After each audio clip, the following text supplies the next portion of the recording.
Hey folks, it's me, Michael Bach, your diversity dude, and this is Monday Morning Musings.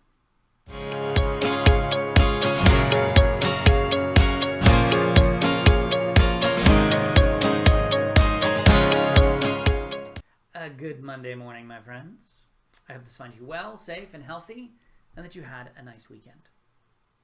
I wanted to talk about something that, honestly, we've known about for a while now, but that has really come to a head recently, and that is how racism is dealt with by the RCMP. I'm going to post links to a couple articles down below, as well as a video, but in short, this relates to the RCMP's response to racist incidents in Alberta.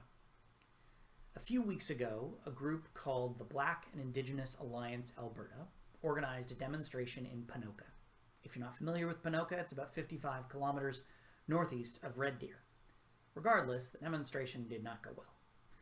Apparently, people drove by, calling the protesters names and accusing them of belonging to Antifa. If you don't know what Antifa is, you can Google it, but in my opinion, it's an imaginary foe created by the President of the United States to deflect from his disastrous leadership. Moving on.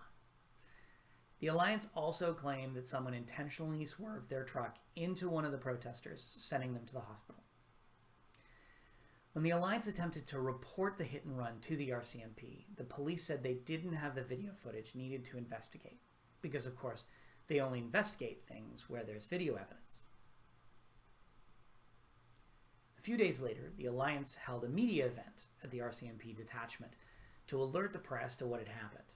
Again, a small group of counter-protesters arrived and shouted down the news conference, apparently saying some pretty awful things.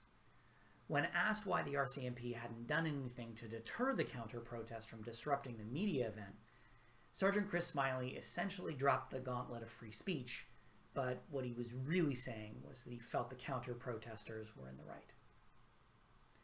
The next weekend, the Alliance decided to hold a protest in a park in Red Deer. This time, things got really ugly.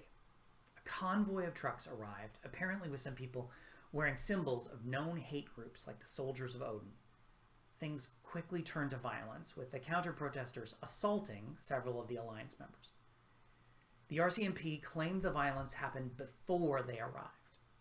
It wasn't until video appeared online showing the RCMP standing back and watching the assault happen that they actually started to do their job. A link to the video is posted below. So now they've changed their tune and they're opening an investigation. But truthfully, it should never have gotten to this place. The violence shouldn't have happened because the RCMP should have recognized the potential for the violence and been there to protect the Alliance members. Now, if you look at the other link down below, which is about the RCMP's treatment of sick members wearing masks during the pandemic, it points to consistent behavior that isn't good. I harken back to June of this year when the commissioner of the RCMP struggled to accept that there was systemic racism in her ranks. How much more evidence do we need? As the saying goes, if it looks like a duck, swims like a duck, and quacks like a duck, then it's probably systemic racism.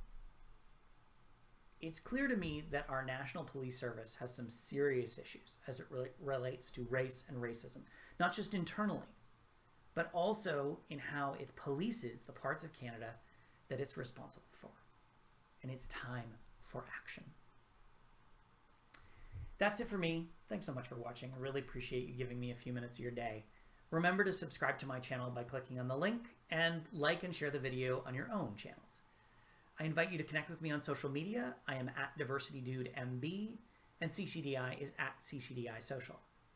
Finally, if you haven't already, pick up a copy of my best-selling book, Birds of All Feathers, Doing Diversity and Inclusion Right. You can pick up a paperback or digital copy wherever you get books, or by visiting michaelbach.com and clicking on the books. Thanks again for watching. Have a great week, and I'll see you next week for another episode of Monday Morning Musings. Bye.